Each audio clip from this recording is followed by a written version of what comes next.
Hi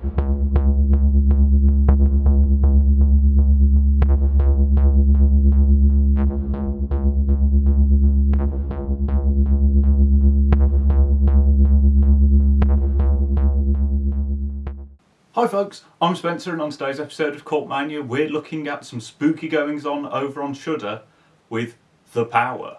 The Power is the feature film debut from Corinna. It's set in the 70s and follows a trainee nurse, Val, played by Rose Williams. It's her first shift at this sort of dilapidated London hospital, and after pissing off the matron, she ends up working the night shift, which wouldn't be great in and of itself, but it's even worse because there's a miners' strike, and thus all the power gets turned off at night. So they ship all the patients out and just keep like the babies and intensive care people in the hospital in the dark. And because of some childhood trauma, Val is absolutely terrified of the dark. So it's really not going very well for her. And it gets even worse because, turns out, there's a bit of a ghost problem in this hospital. Fun times. We have to move nearly all the patients out because of the cut tonight. You will stay on. The dark shift. Rose Williams gives a very committed performance as Val. She really has to, because she's in practically every frame of the film. You know, it is her story, and thus, as a character, she needs... You have to like her, and I think you do. She, you know, you get the sense that she is a very kind soul, and that she's doing this for the right reasons. And as, like, the sort of tension rises, the spooky goings-on start to get more and more intense, she does a very good job of playing it at the right level. You know, she does the scared eyes to the right level. She does the panicked breathing at the right... It never feels like she jumps the shark and goes, like, screaming hysterics the second one thing happens to her. The film falls apart a little bit more whenever any other character turns up on screen. Now, Val isn't the most original character in the world, but at least she has depth and backstory. Nearly everyone else that ever turns up in this film is some form of sort of horror stereotype or just character. They are just a character. You know, most people appear on screen and you go, oh, you're the sarcastic nurse. Oh, you're the creepy maintenance man. It's all that sort of thing. That's what they are. There is no depth or real understanding to them. Even there is one character that sort of hides a reveal, but they disappear for a chunk of the plot and you go, I wonder why we were introduced to that character. It's very much sets out exactly what it's going to be from the start. That's not helped either by there is some slightly clunky dialogue. Some of the exposition is a bit stereotypical ghost housiness. There isn't much... I think the film really could have done with some humour every now and again, because I think it would have made some of the other characters a little bit more likeable and just made bits where people are chatting to one another that bit more engaging. Especially because there was one moment that did make me laugh, in which a character yelled at the top of their lungs, I have the power here, which just made me think of He-Man. That wasn't great, because it was in a rather dramatic sequence. A place people die in should never be allowed to get that dark. The film can look incredibly moody.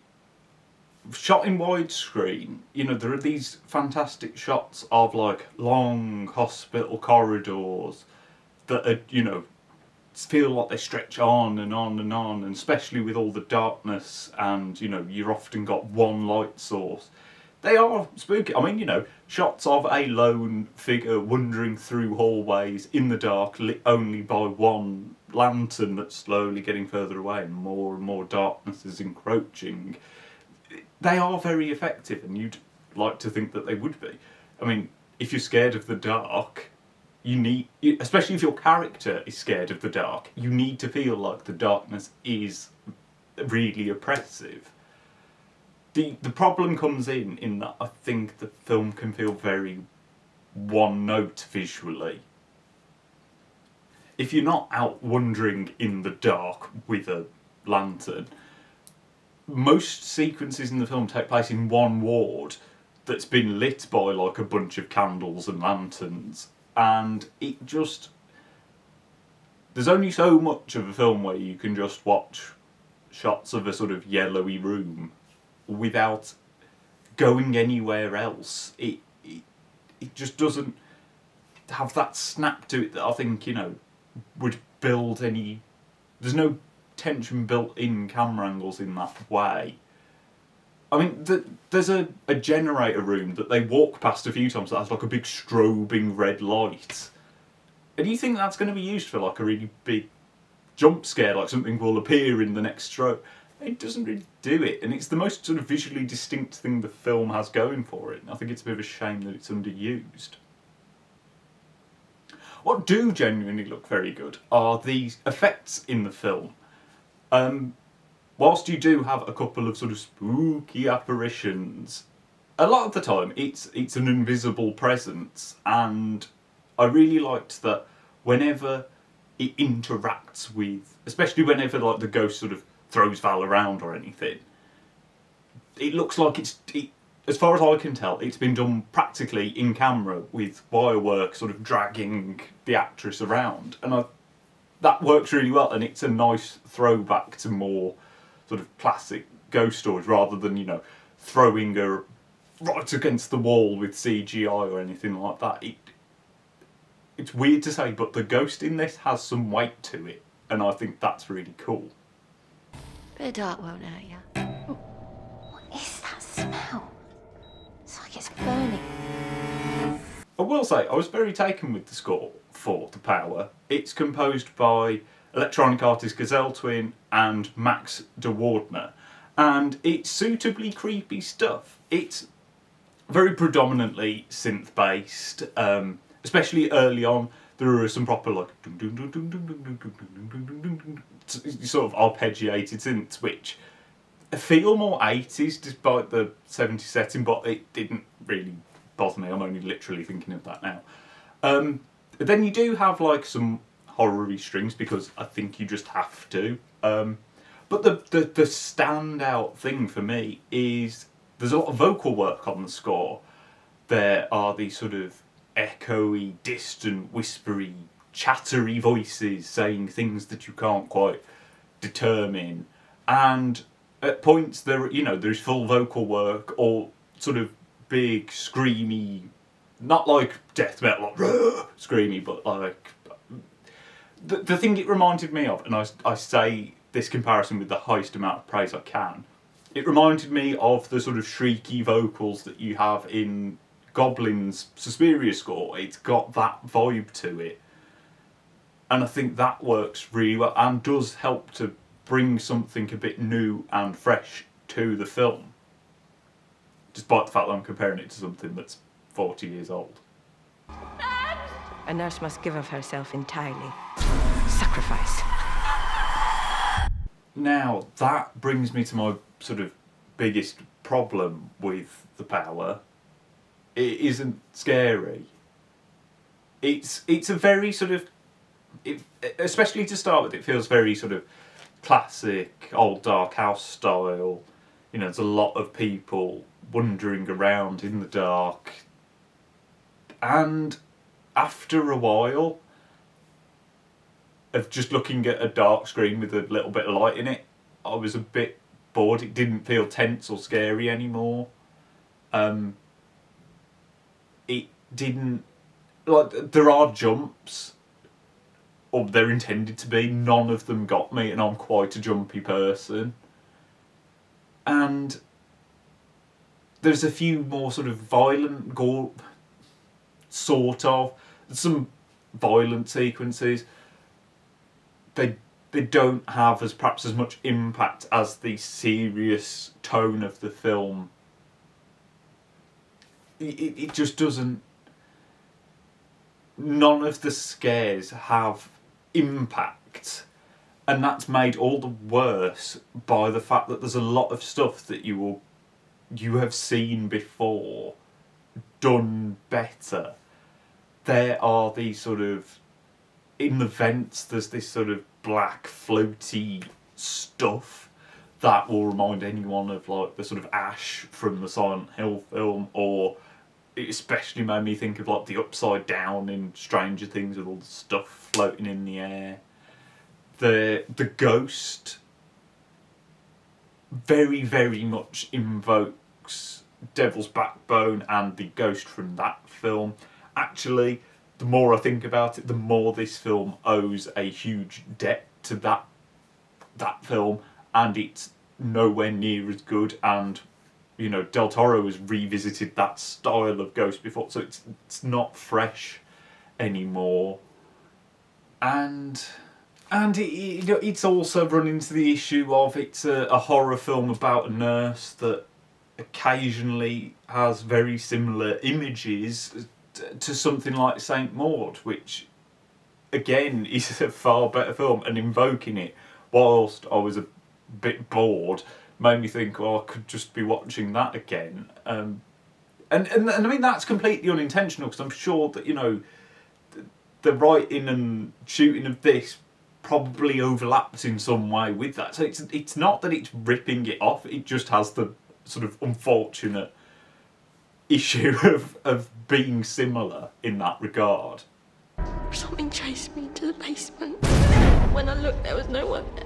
Are you just making this up? No, I'm not making it up. The thing is, there are plenty of ghost stories in which you go, I've seen this before, but they have other things that feel fresh and different about them. And The Power aims for two big things to differentiate itself.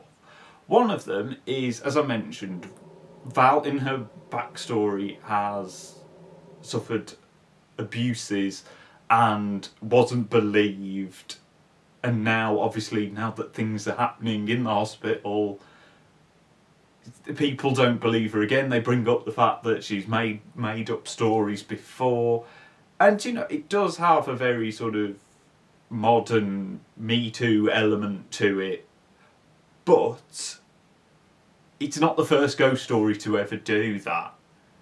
And some of the ways that it's introduced into the story feel a little bit contrived. So it doesn't... I admire it for going for it, and I think, you know, the message that the film has works very... I applaud them for going for it, but I don't think it lands particularly well. And the other big thing is it's in a hospital in the 70s during a blackout. That's a brilliant concept that doesn't really get used, because you could tell the exact same story in any haunted location, especially because of how Val's backstory and all that sort of stuff is... It feels so far removed from the setting. It almost feels like they're two concepts that someone came up with and glued them together to make a more interesting film. But it doesn't have enough... There isn't enough time in the film to develop either of them fully. And I just think that setting is the more original thing, and it's the most shortchanged thing in the entire film. Be my light and walk beside me. Be my guardian and protect me. So as you can tell, I wasn't really blown away by the part. In fact, I would say I was more disappointed than anything. It's not a bad film, but I just think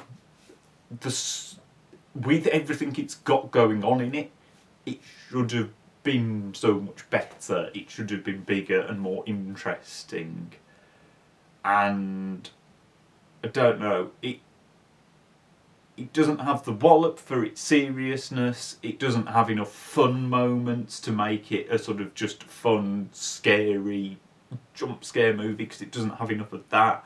I mean, it's a film set in the 70s with a matron in which there isn't like a carry-on reference. I was surprised that didn't happen. I just think there's a few moments of light would have perhaps made the more serious moments sing a little bit more, because it wouldn't have just been so down, and it was just a bit boring. I started being bothered by things like that lantern was brighter in the last scene, or actually the fact that like the lanterns don't illuminate anything. They seem to have the power of like one of these little tea light candle things. The stuff, when stuff like that bothers you, you know that the film isn't working. So yeah.